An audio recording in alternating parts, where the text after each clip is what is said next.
En esta oportunidad vamos a escuchar la entrevista con Susana Bejarano, quien mencionó que Camacho pues consiguió que se adelantara un mes la propuesta del gobierno central. ¿Ah?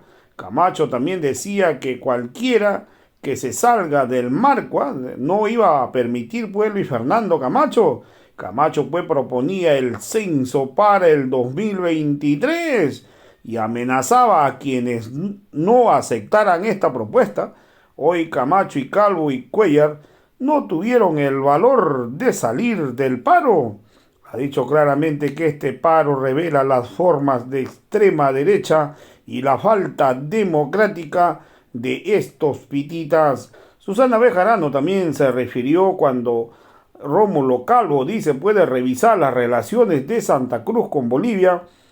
Eso es un acto ilegal. Lo que está haciendo Calvo es cometer un delito, ir en contra pues, de la unidad de todos los bolivianos. Esta declaración es atenta contra el Estado boliviano. Vamos a escuchar pasajes del análisis que hace al respecto Susana Bejarano. Que creo que vale la pena señalar es que los marcos que han propuesto Calvo y Camacho, ¿no es cierto?, eran unos marcos de extremos. Entonces, cualquier proceso de negociación en este conflicto iba a resultar una cuestión insuficiente.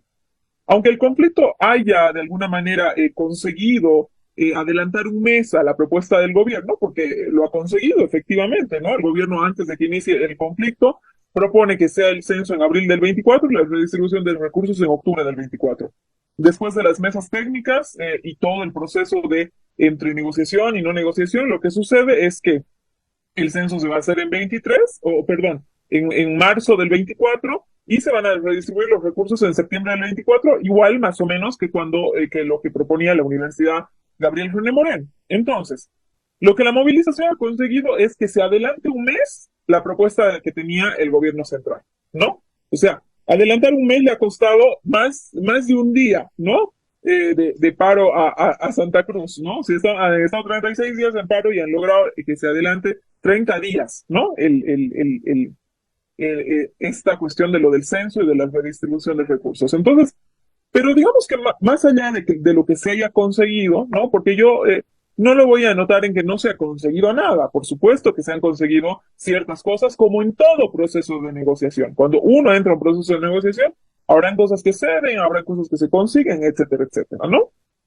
Eh, pero los marcos que ha puesto Camacho, si nosotros recordamos y lo hemos analizado en este espacio, era cualquier persona que se sale de los mandatos del comité cívico es un traidor y va a tener muerte civil. En esos marcos, Ramiro, doctor, es completamente difícil entrar a un proceso de negociación. Aquellas personas que estaban completamente encolumnadas al fanatismo de Calvo de Camacho, ¿no es cierto? Por supuesto que cuando se topan con la realidad, ¿no es cierto? Y la realidad es que no se puede hacer el censo el 23 porque técnicamente no es posible, si no se va a hacer el 24, pero los recursos se van a... Es decir, esa es la realidad. Por supuesto que es una realidad insuficiente, porque lo que te proponían, los marcos que te proponían eran otra cosa. Esos marcos no se inscriben en la democracia. La democracia como principio tiene estos procesos de diálogo, de acuerdos entre los distintos, entre los diferentes, entre los que están en desacuerdo, los que tienen ideas políticas distintas, ¿no? Es decir, la democracia a lo que apunta precisamente es a poder llegar a ciertos pactos, ¿no? Que vayan digamos, en beneficio de la población, ¿sí? Entonces, como los marcos que se han propuesto es, si tú hablas con un masista, inmediatamente eres un traidor, o tú eres masista y has nacido en Santa Cruz, casi que te revisan el certificado de nacimiento, ¿no es cierto? Entonces era completamente difícil salir de ese paro. Por eso, cuando se hace el paro, el cabildo hace 10 días atrás, el cabildo ya no habla de la fecha del censo. En sus 5 resoluciones no habla de eso. Habla de la redistribución de recursos del 24 elevado a rango de ley. Eso es básicamente lo que dice en el punto primero. Y los otros puntos de los que vamos a hablar seguramente más adelante, ¿no es cierto? Entonces, ese día, el día del cabildo, que luego la gente va a la casa de Calvo y le pide una explicación y qué sé yo. Ese día no se tuvo el valor civil y político de salir del paro.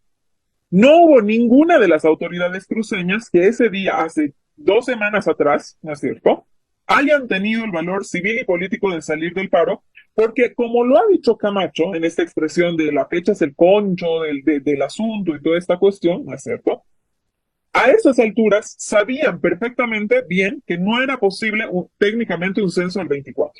Lo sabían, porque quiero recordar en este espacio que los representantes en las mesas técnicas de la Universidad Gabriel René Moreno, de la Gobernación de Santa Cruz, del Comité Interinstitucional, han estado presentes en la mesa técnica solo hasta 5 horas antes de que esta finalice.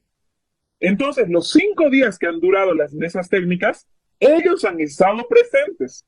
Y por supuesto, no han querido quedarse el momento al que se anuncie que iba a ser técnicamente, por condiciones técnicas, el censo el 2024.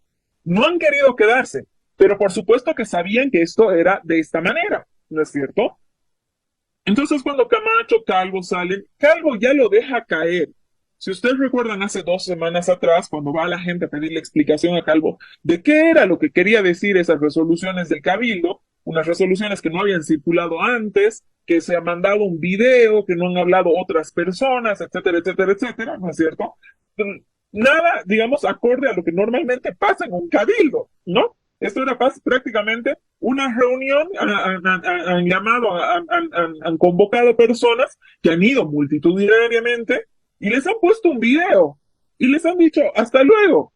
Eso es exactamente lo que ha pasado en ese cabildo. Llegó el video famoso, entonces la gente sublevada va a la casa de Calvo y le dice, oiga señor, ¿qué son esas 5 cosas? ¿Qué quiere decir?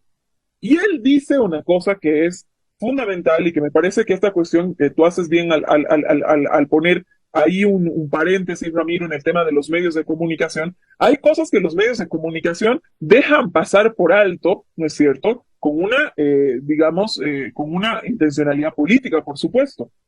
Porque ya Calvo, en esa oportunidad, hace 2 semanas atrás, dijo que la fecha del censo no era lo más importante. Lo dijo en la puerta de su casa.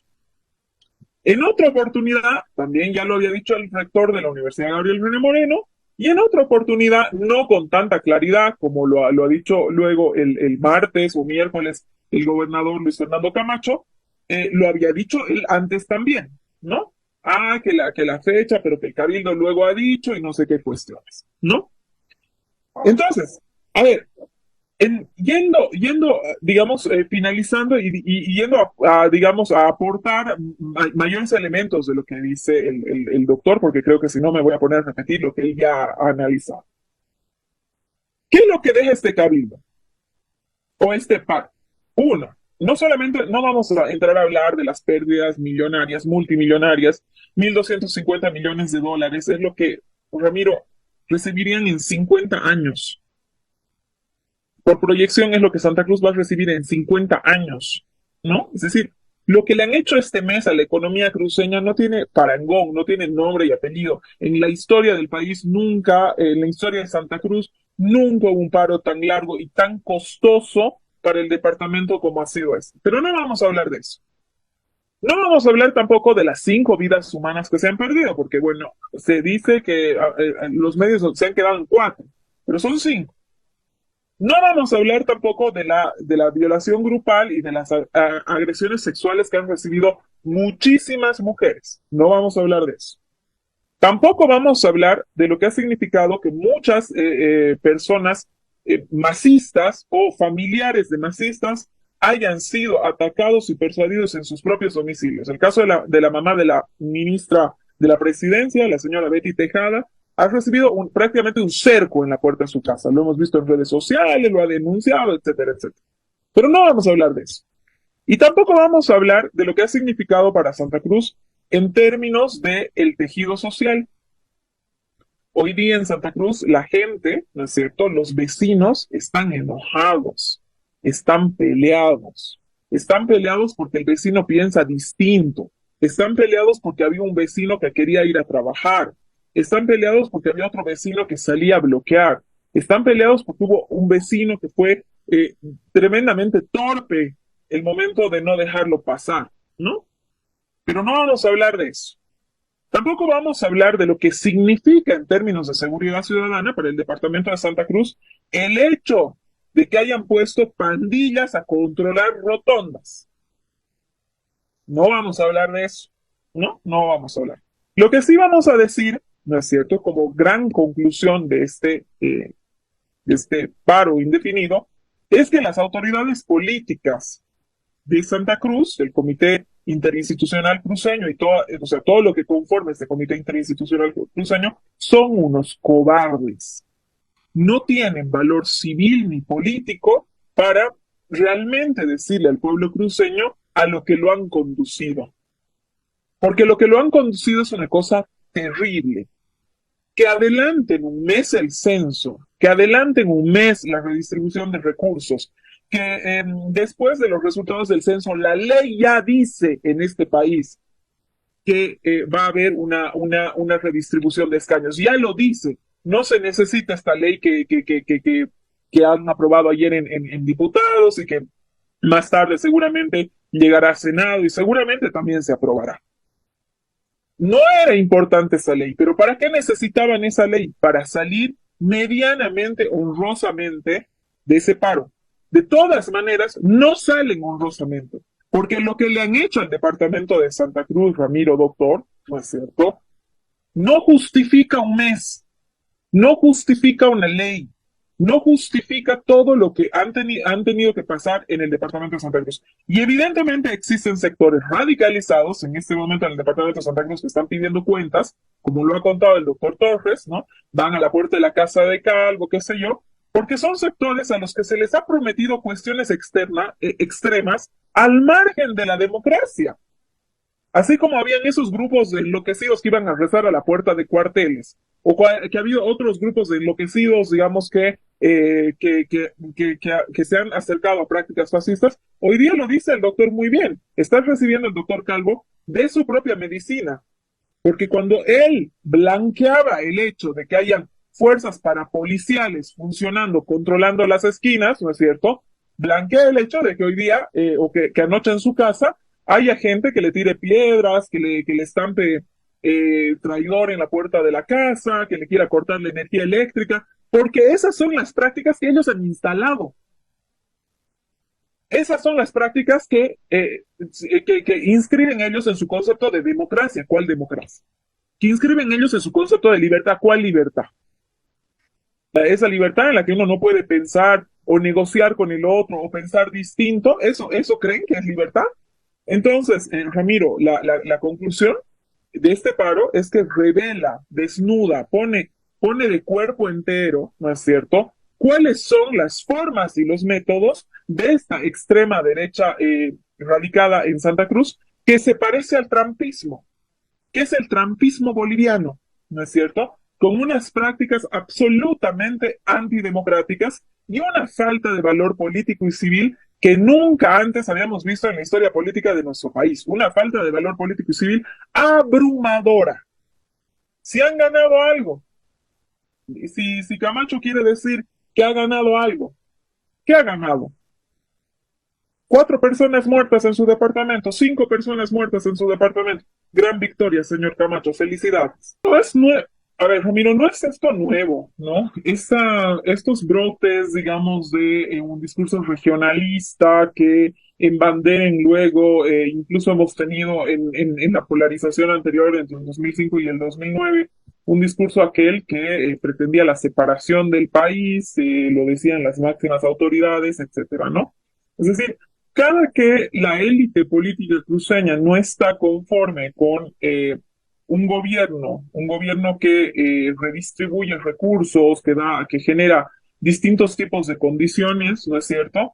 Inmediatamente surgen este tipo se apela, digamos, al discurso regionalista.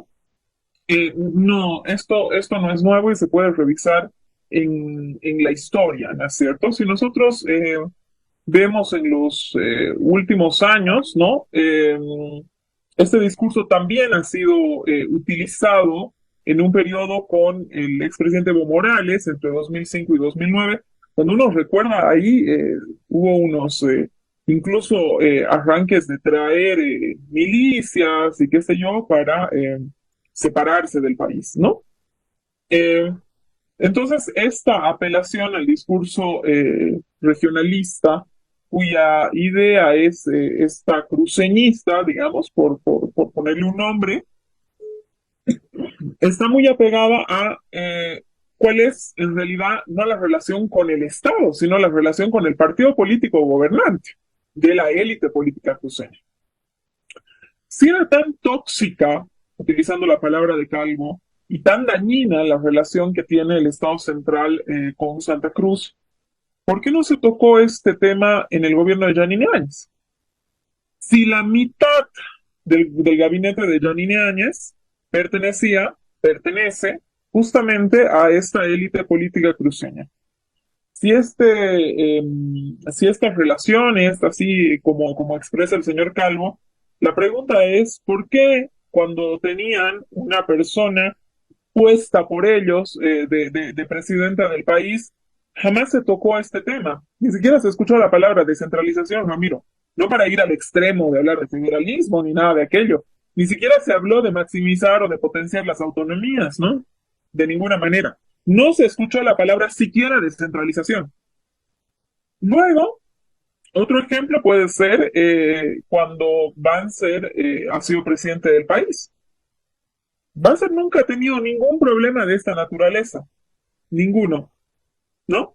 Es decir, cada que existe una buena relación o que la élite política cruceña se siente representada en espacios gubernamentales, este discurso regionalista y de federalismo y de mala relación, etcétera, etcétera, inmediatamente se desinfla.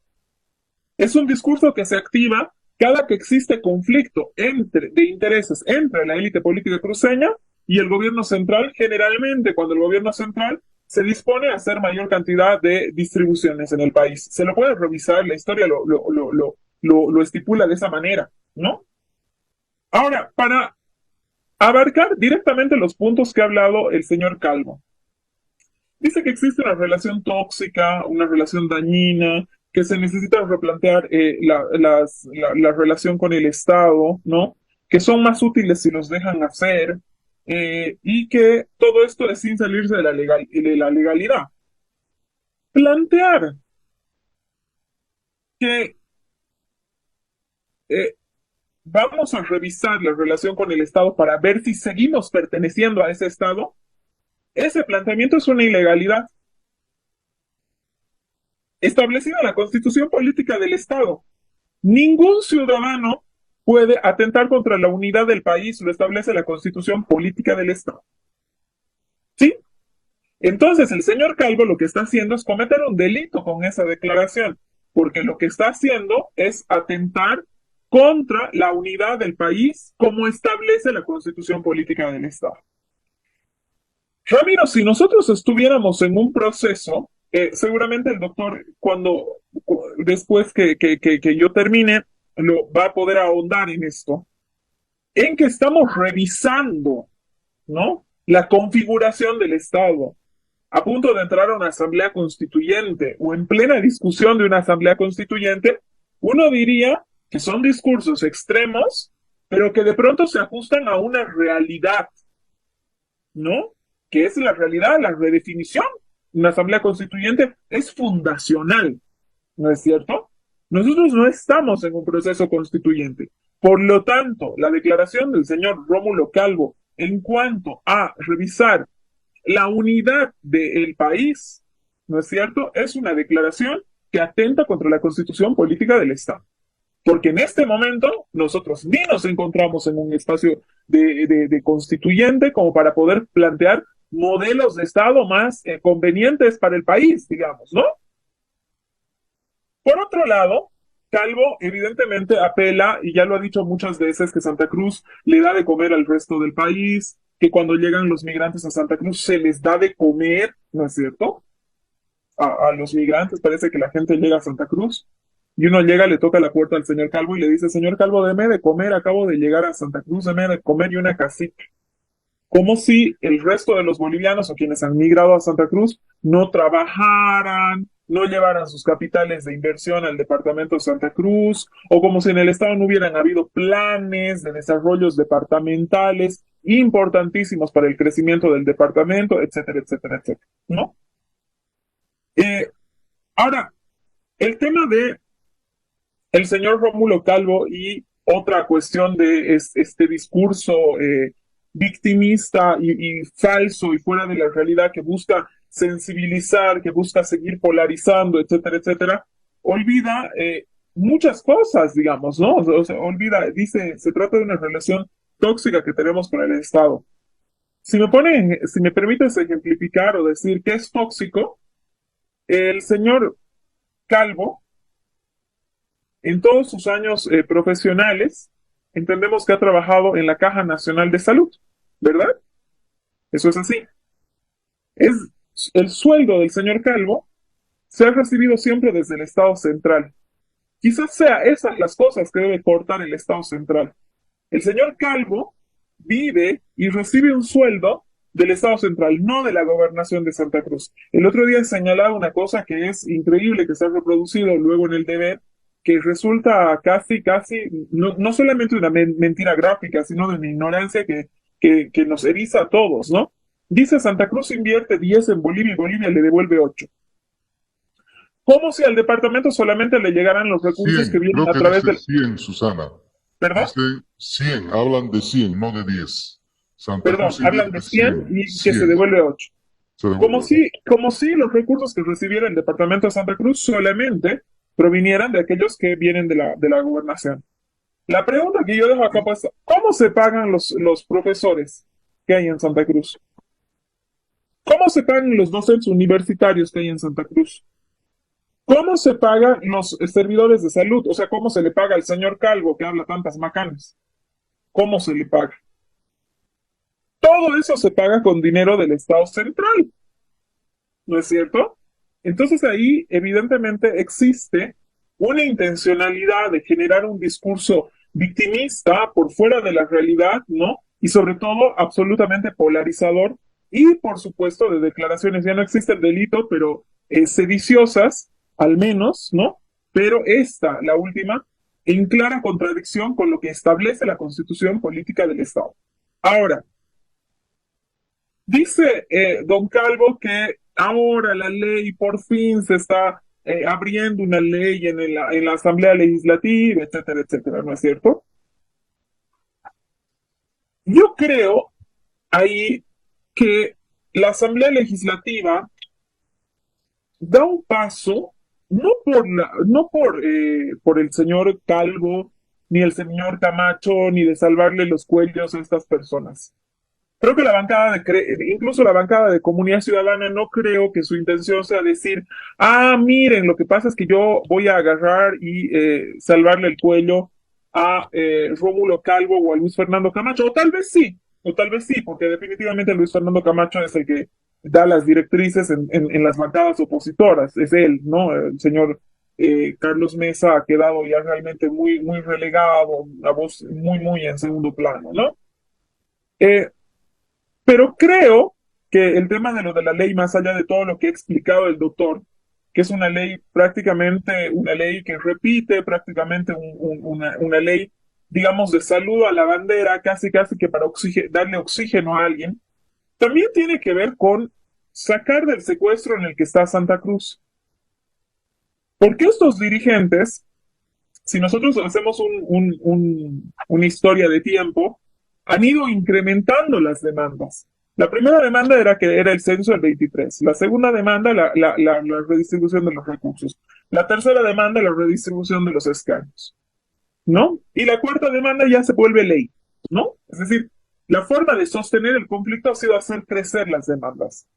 Y esa forma de sostener el conflicto le ha significado a Santa Cruz 36 días. 36 días donde suponemos que habrá gente dentro del departamento de Santa Cruz que está de acuerdo con el paro, pero la gran mayoría no. Esa gran mayoría que de pronto al principio sí estaba de acuerdo con el paro, al final no, porque se da cuenta precisamente de lo que plantea tantas veces el doctor, ¿no es cierto? De que se le está engañando a la población, de que se le ha dicho una cosa y se hace otra, etcétera, etcétera, ¿no? Y luego ya el final, ¿no? El final, la última semana, lo que hemos visto en el paro de Santa Cruz era una cosa demencial.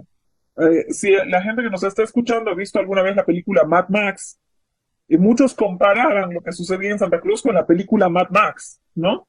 Que era básicamente un lugar donde